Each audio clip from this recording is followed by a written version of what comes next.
আসসালামু আলাইকুম রহমতুল্লাহি ওয়াবারাকাতুহ। প্রিয় দিনী ভাই ও বোনেরা, কেমন আছেন সবাই? যে আলহামদুলিল্লাহ, আশা করি সকলেই ভালো আছেন। আমি কি এখানটায় বসতে পারি? মারুফ একপাশে সরে গিয়ে বলল, জি বসুন।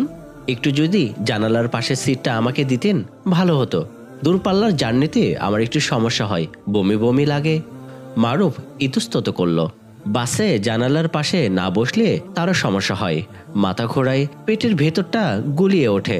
তাছাড়া বাড়ি থেকে বের হওয়ার সময় মা পই পই করে বলে দিয়েছেন, জানালার পাশের সিট ছাড়া বসবি না, হাত এবং মাথা জানালার বাইরে বের করবি না, ফেরিওয়ালাদের থেকে কোনো কিছু কিনে খাবি না। মনে থাকবে তো? জি মা, থাকবে। শুধু ফেরিওয়ালা না, যাত্রীরা কেউ কিছু দিলেও খাবি না। আচ্ছা। টাকা পয়সা সাবধানে রাখবি, কারো সামনে মানিব্যাগ খুলবি না, ভাড়ার টাকা আগে আলাদা করে রাখ। আচ্ছা মা, রাখবো। রাখবো না, এখনই আলাদা কর। এই করলাম। মন দিয়ে পড়াশোনা করবি, পড়াশোনা ছাড়া আর কোনো কিছুতে মনোযোগ দিবি না। জানি তুই আমার তেমন ছেলেই না, তবু দেশের পরিস্থিতি ভালো না, তাই বললাম সময় মতো ঘুম, গোসল, খাওয়া দাওয়া করবি, কেমন? জি আচ্ছা, করবো মা। এবার যা বাবা, ফি আমানিল্লাহ। আর শোন। মারুফ হেসে ফেলে বলল, মা দেরি হয়ে যাচ্ছে, গাড়ি পাবো না শেষে। মনোয়ারা ভেজা চোখে ছেলেকে বাড়ির সীমানা পর্যন্ত এগিয়ে দিতে দিতে বললেন, ঢাকায় গিয়েই মাকে ফোন করবি, মনে থাকবে তো? জি থাকবে। মারুফের সবই মনে আছে, কিন্তু বুঝতে পারছে না এই মুহূর্তে তার কি করা উচিত। সে কি জানালার পাশের সিটটা ছেড়ে দিবে, নাকি ঝিম মেরে বসে থাকবে, নাকি বলেই ফেলবে, আমি জানালার পাশের সিট ছাড়া বুঝতে পারবো না, আপনি এই সিটেই বসুন? কিছু বলছেন না যে? মেয়েটা সাহায্যের জন্য দাঁড়িয়ে আছে। মারুফের পক্ষে ঝিম মেরে বসে থাকা সম্ভব হলো না। সে এতটা স্থূল বুদ্ধিসম্পন্ন না যে কেউ তার কাছে সাহায্য চাইলে সাহায্য করবে না। তাই এই 25 বছর বয়সেও মা এখনো তাকে যতই বোকাশোকা এবং ছেলে মানুষ ভাবুক, এই ভদ্রতা বোধটুকু তার আছে। সিটটা ছেড়ে দেওয়াই উচিত। কয়েক ঘন্টারই তো জার্নি, একটু না হয় মাথা ঘোরালো, পেট গুলালো, ক্ষতি কি তাতে? অন্য একজনের উপকার তো হচ্ছে। মারুফ জানালার পাশের সিটটা ছেড়ে দিয়ে সরে বসলো। মেয়েটা একরাশ কৃতজ্ঞতা মিশ্রিত কণ্ঠে বলল, ধন্যবাদ। ফর্মালিটি বশত মারুফের বলা উচিত, না ঠিক আছে, ওয়েলকাম, কিন্তু সেটা সে বলতে পারছে না। এ ব্যাপারে মারুফ বরাবরই বিফল। ফর্মালিটিটা তাকে দিয়ে হয় না। কেমন যেন জড়তা কাজ করে। মেয়েদের সামনে তো আরো বেশি জড়তা, যেন অক্টোপাসের মতো আঁকড়ে ধরে। মেয়েটা জানালাটা ভালো করে খুলে দিয়ে আরাম করে বসলো। ক্লান্ত হাতে ব্যাগ থেকে পানির বোতল বের করে পানি খেলো। এরপর বলল, আপনি ঢাকায় কোথায় যাবেন? সিলেটে থাকেন কোথায়? মারুফের অক্টোপাসটা চারপাশে ঘুরঘুর করছে। এখন আছে আঁকড়ে ধরবে টাইট অবস্থায়। আপনি কি মাদ্রাসায় পড়েন? মারুফের দৃষ্টি সামনের রাস্তার দিকে। সে দৃষ্টিটা বড় জোর রাস্তা থেকে সরিয়ে ড্রাইভারের মাথা পর্যন্ত আনতে পারল। ছোট্ট শব্দ করে বলল, জি। আপনি এভাবে শক্ত হয়ে বসে আছেন কেন? স্বাভাবিক হয়ে বসুন। আমি কি আপনাকে অসুবিধায় ফেলে দিলাম? অসুবিধায় ফেলবেন কেন? দুটি সিটের একটা তো খালি ছিল, কাউকে না কাউকে বসতেই হতো। আপনি বসেছেন, এতে অসুবিধার কি আছে? কথাটা মারুফ সশব্দে বলেনি। সশব্দে বলতে পারলে তো হয়ে যেত। বলেছে নিঃশব্দে মনে মনে। আপনি কি বিব্রত বোধ করছেন? কথা বলতে অসুবিধা হচ্ছে? এই কথায় মারুফ আরো জড়সড় হয়ে গেল। মেজাজ খারাপও হলো কিছুটা। মেয়েটা একটার পর একটা প্রশ্ন করেই যাচ্ছে, এত কথা বলার কি দরকার? চুপচাপ বসে থাকলে কি হয়?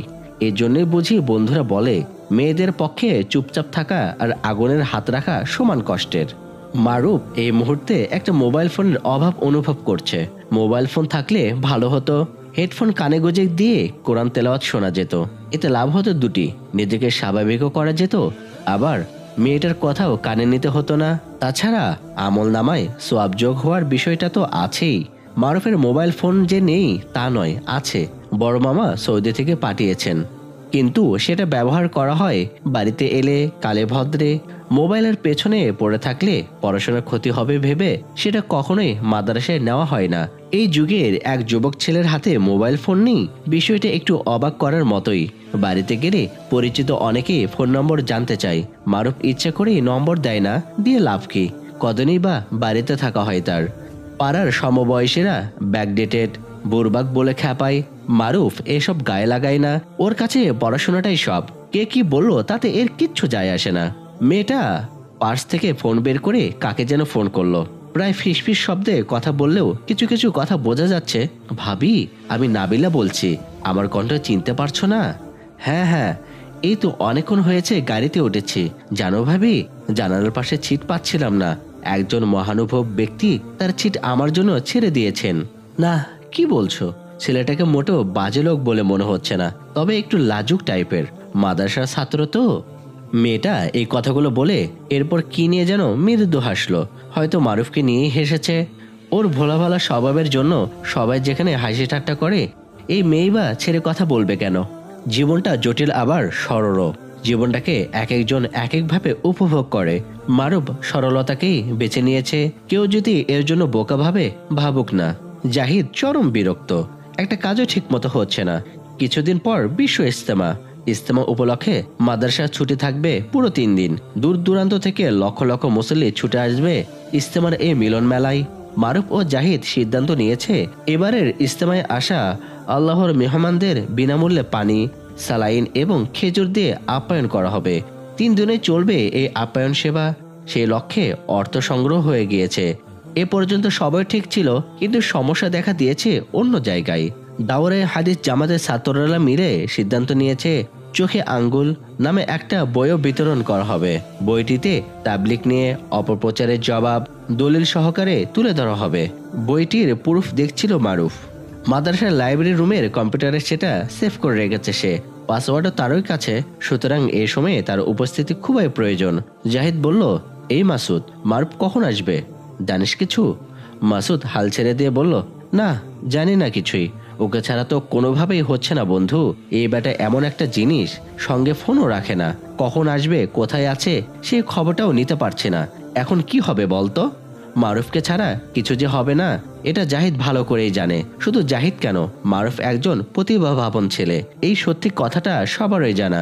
পড়াশোনার পাশাপাশি দিনের অনেক খেজমত সে এখনই শুরু করে দিয়েছে। যেমন গত বছর রমজানের ছুটির পর মারুফ বলল, ছুটিতে এবার আর বাড়ি যাব না। জাহিদ অবাক গলায় জানতে চাইল, কেন বাড়ি যাবে না কেন? রমজানের এই লম্বা ছুটিতে তাবলিগের সময় লাগাবো, সফর করব। সফর করলে অনেক কিছু শেখা যায়, সাধারণ মানুষদের করুণ অবস্থাও কিছু কিছু অনুভব করা যায়। তুইও চল আমার সঙ্গে। আমিও? তুইও।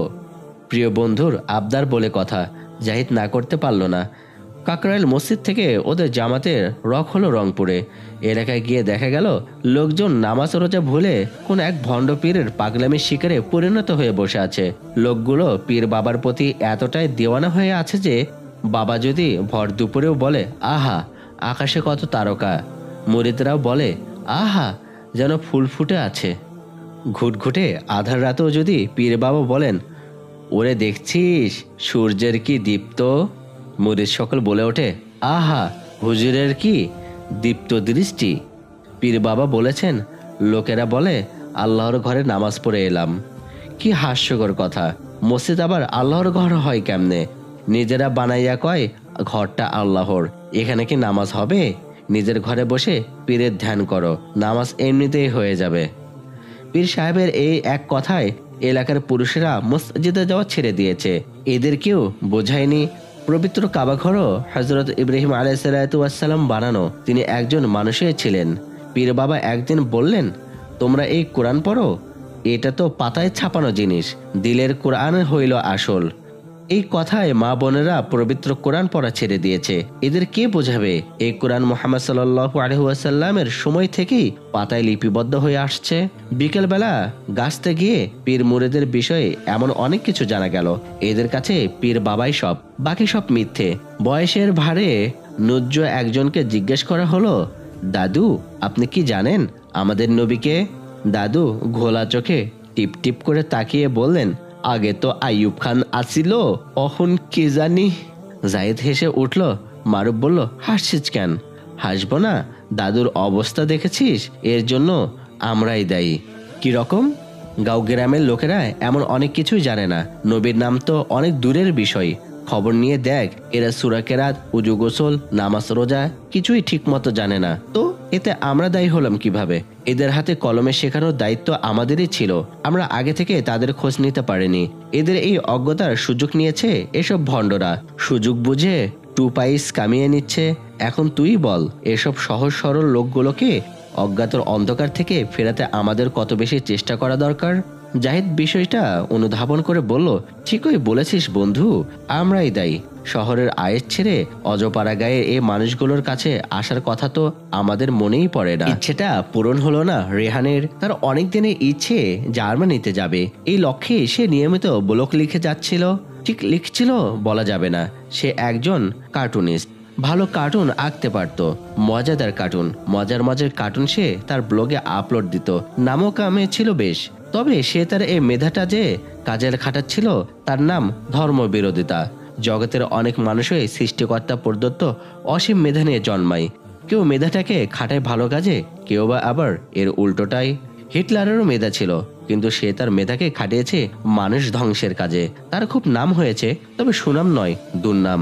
মানুষ তাকে চিরদিন মনে রেখেছে এবং রাখবেও, তবে সেটা একজন মন্দ, অত্যাচারী এবং স্বৈরাচারী হিসেবে।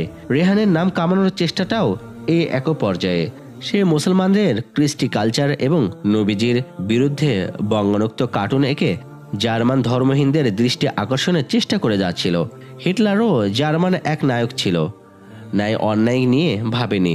রেহানও ন্যায় অন্যায় নিয়ে ভাবত না। তার একটাই ভাবনা, অ্যাসাইলাম পেয়ে তাকেও জার্মানিতে যেতে হবে। অল্প সময়ে বিনা খরচে জার্মানির বিলাসবহু জীবনযাপনের একটাই রাস্তা।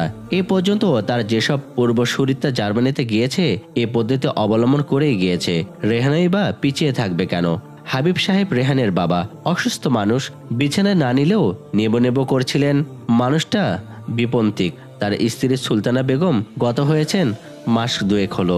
রেহানকে নিয়ে সুলতানও বেশ চিন্তিত ছিলেন। ছেলে কোনো কাজকর্ম করে না, গ্রাজুয়েশন করেও বেকার হয়ে ঘরে বসে আছে। সারাক্ষণ কম্পিউটারে কি সব হাবিজাবি কার্টুন আঁকে আর বলে, এ তো কার্টুন না মা, আমাদের বড়লোক হবার সিঁড়ি। সুলতানা কপাল কুঁচকে বলতেন, কি সব আবল তাবল বলছে সেগুলো, কার্টুন আবার বড়লোক হবার সিঁড়ি হয় কি করে? ও তুমি বুঝবে না মা, যখন হব তখন দেখে নিও। ছেলের কথা শুনে হাবিব সাহেবও রেগে গিয়েছিলেন। রেগে গিয়ে বললেন, বিখ্যাত কার্টুনিস্টরাই আজকাল ঘাস কেটে যাচ্ছে, আর উনি বসে আছেন বড়লোক হবার আশায়। এসব ধানাই পানাই আমার সংসারে চলবে না। চাকরি বাকরি খোঁজো, না হয় ঘর ছাড়ো। আমার ঘরে কোনো কার্টুনিস্ট ফার্টুনিস্ট জায়গা নেই। রেহান কারো কথায় কান দিয়েনি। দেশের সর্বোচ্চ শিক্ষিত এই ছেলেটা আদব কায়দায়ও ধার ধারেনি। বাপ মার মুখের ওপর বলে দিয়েছে, আমি কার্টুন একেই দিন কাটাবো, তোমাদের যা ইচ্ছে করো। হাবিব সাহেবের কিংবা সুলতানা বেগম আর কোনো উচ্চ বাচ্চার ভেতর দিয়ে যাননি। রেহান তাদের একমাত্র ছেলে, বড় আদরের। তাকে বাড়ি থেকে বের করে দেওয়া তো দূরে থাক, এ কথা চিন্তাও করতে পারেন না। এভাবেই চলছিল। যতই দিন যাচ্ছিল ধর্মহীনদের কাছে রেহানের আঁকা কার্টুনের জনপ্রিয়তা ততই বেড়ে যাচ্ছিল। এক মাস আগের এক ঘটনা। রেহান সেদিন মহা আনন্দিত ছিল। তার আঁকা কার্টুনে সেদিন প্রচুর লাইক পড়েছিল, কমেন্টও এসেছিল অনেক। দুজন শেয়ারও করেছে। কার্টুনগুলোর মধ্যে দু একটা উৎসাহমূলক হলেও তার আঁকা কার্টুনের বিরুদ্ধে প্রতিবাদও করেছে বেশি মানুষ। পাগল, খোদার দুশ্মন, বদ্ধ উম্মাদ এসব বলে গালাগালাও দিয়েছে অনেকেই। রেহান খুব খুশি, তার আইডিয়া কাজে লাগছে। তার কার্টুন দেখে কমেন্টসে যত বেশি গালাগালে আসবে ততই মজা। জার্মানি যাওয়ার রাস্তাটা ততই ক্লিয়ার হবে। বলা যাবে, আমি নিরাপত্তাহীনতায় ভুগছি, আমাকে তোমাদের দেশে আশ্রয় দাও। আনন্দের বিষয় হলো, সেদিন এমনই কিছু একটা হয়েছিল। একজন জার্মান বন্ধুর চমৎকার একটা মেসেজ তাকে উজ্জীবিত করলো। বন্ধুটির নাম সেরেনা। সেরেনার মন্তব্যের বাংলা অর্থ করলে দাঁড়ায়, ভালো এঁকেছো, অনেকদিন থেকেই তোমার আঁকা কার্টুনগুলো দেখছি, তুমি আমাদের সুনজরে আছো। সেরেনার মন্তব্যটি পড়ার পর থেকেই আনন্দ ছিল রেহান। খুশিতে নাচতে ইচ্ছে করছিল তার। এতদিনের আশা কি তাহলে শীঘ্রই পূরণ হতে যাচ্ছে? খবরটা বাবাকে জানাবে কিনা ভাবছিল। তখনই হাবিব সাহেব রেহানের ঘরে ঢুকলেন। তার হাতে ডাক্তারের প্রেসক্রিপশন। হাবিব সাহেব বললেন, একটু বাইরে যাবি বাবা, ওষুধটা একটু এনে দিবি? কদিন ধরে হাঁটুর ব্যথাটা বেড়েছে, সোজা হয়ে দাঁড়াতে পারি না, নামাজে ঠিকমতো রুকু করতে পারি না, খুবই কষ্ট পাচ্ছি। রেহান প্রায় ধমকে উঠে বলল, আমি কোথা থেকে ওষুধ এনে দেব? আমার কাছে কি টাকা আছে? হাবিব সাহেব এক মুহূর্তে চুপ করে রইলেন।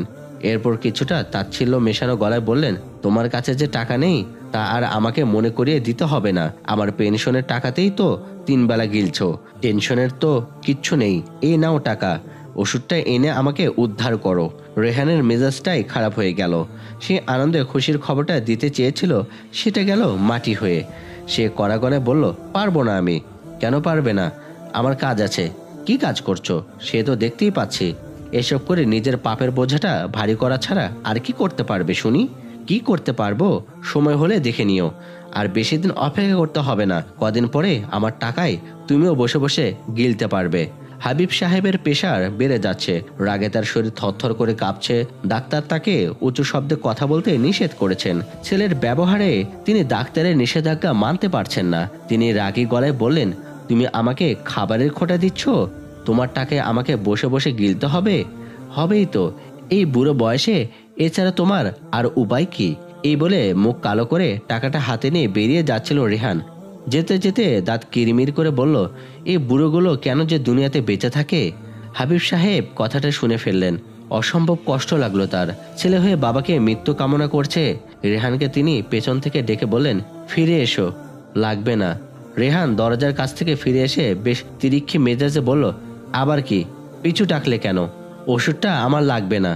লাগবে না কেন? তাহলে বললে কেন? একই রকম চড়া গলায় বলল রেহান। হাবিব সাহেব নিজেকে আর স্থির রাখতে পারলেন না। কখনো তিনি যেটা করেননি আজ তাই করলেন। ঠাস করে চর বসিয়ে দিলেন রেহানের গালে। চর খেয়ে রেহানও খেপে গেল। তার ফুরফুরে মেজাজটা এই লোকটা খারাপ করে দিয়েছে। ন্যূনতম সম্মান বোধের তোয়াক্কা না করে সেও প্রচন্ড শক্তিতে বাবার গালে চর বসিয়ে দিল। চরটা দিয়ে টাকাটা ছুঁড়ে ফেলে ঘর থেকে বেরিয়ে গেল। হাবিব সাহেব বুড়ো মানুষ, জোয়ান ছেলের হাতে চরটা তিনি সামলাতে পারলেন না। ছিটকে গিয়ে পাশের দেয়ালের সঙ্গে ধাক্কা খেলেন। মাথায় আঘাত লাগলো তার। প্রচন্ড ব্যথায় উহ করে উঠলেন তিনি। উঠে বসার শক্তি পেলেন না। মাথায় হাত দিয়ে সেখানেই শুয়ে পড়লেন। যন্ত্রণা হচ্ছিল খুব। শরীরের ব্যথার চেয়ে অন্তরের ব্যথাটাই প্রবল হলো হাবিব সাহেবের। এই ঘটনায় বেশ অবাক হলেন। তার এত আদরের সন্তান আজ কিনা তার গালে চর বসিয়ে দিল। ভাবতেই কষ্ট হচ্ছিল। সুলতানার কথা মনে পড়ল 3 মাস আগে সুলতানার সঙ্গে রেহানের এক দুর্ব্যবহারের কথা, যেটা তিনি এতদিন মনের মধ্যে চাপা দিয়ে রেখেছিলেন। এরপর আজকের ঘটনাটা। কষ্টে বুকটা ফেটে যাচ্ছিল হাবিব সাহেবের। এই দিনটা দেখার জন্যই কি ছেলেকে তিনি মানুষ করেছিলেন? চোখের পানিতে বুক ভেসে গেল হাবিব সাহেবের। সন্তানের জন্য কোনো পিতাই অমঙ্গল চান না। হাবিব সাহেবকেও চাইতে হলো না। পিতার চোখের পানি সন্তানের অমঙ্গলের জন্য যথেষ্ট ছিল। এর ঠিক একদিন পর, সেদিন হাবিব সাহেব পেনশনের টাকা তুলতে ব্যাংকে গিয়েছিলেন। ছেলের ব্যবহারে তার মন খুবই খারাপ হয়েছিল। ক্ষণে ক্ষণে সেদিন সুলতানাকে খুব মনে পড়ছিল। ব্যাংক থেকে বের হয়ে বাসায় ফিরে পার্কে গিয়ে বসেছিলেন একা একা দীর্ঘক্ষণ। সন্ধ্যায় বাড়ির গেটে পা দিয়েই তার বুকটা কেঁপে উঠল। বাড়ির সামনেটা লোকে লোকারণ। 1 কাঠা জায়গার উপর করা হাবিব সাহেবের ছোট্ট পলেস্তারা খসা বাড়িটার গেটের ভেতর পুলিশের জটলা। হাবিব সাহেবের কপালে ভাঁজ পড়ল। তিনি মৃদু পায়ে জটলার দিকে এগিয়ে গেলেন। তাকে দেখে পুলিশের ওসি কামরুল এগিয়ে এসে বললেন, আপনি কি হাবিব সাহেব? জি, কি হয়েছে? এখানে এত লোক কেন? একটা দুঃসংবাদ আছে, আপনার ছেলে মার্ডার হয়েছে। বাসায় ঢুকে কে বা কারা তাকে বিৎসৎভাবে হত্যা করে পালিয়ে গেছে। লাশটাকে আমরা মর্গে পাঠানোর ব্যবস্থা করছি। আপনাকে আমার সঙ্গে কষ্ট করে একটু থানায় যেতে হবে। হাবিব সাহেব উদ্ভ্রান্তের মতো হয়ে গেলেন। বিস্ফারিত চোখে ছেলের বিৎসৎ লাশের দিকে তাকিয়ে রইলেন কিছুক্ষণ। অতঃপর হাউমাউ করে কেঁদে উঠলেন শিশুদের মতো। ইনশাআল্লাহ আমরা বাকি ঘটনা আগামী পর্বে শুনবো। আল্লাহ তাআলা যেন এরকম ছেলে কোনো বাবার কপালে না দেয়। আল্লাহ তাআলা সকলকে ইসলামের সবুজ দান করুন। আমিন। ওয়া আখির দাওয়ানা আলহামদুলিল্লাহি রাব্বিল আলামিন। আসসালামু আলাইকুম ওয়া রাহমাতুল্লাহি ওয়া বারাকাতুহু।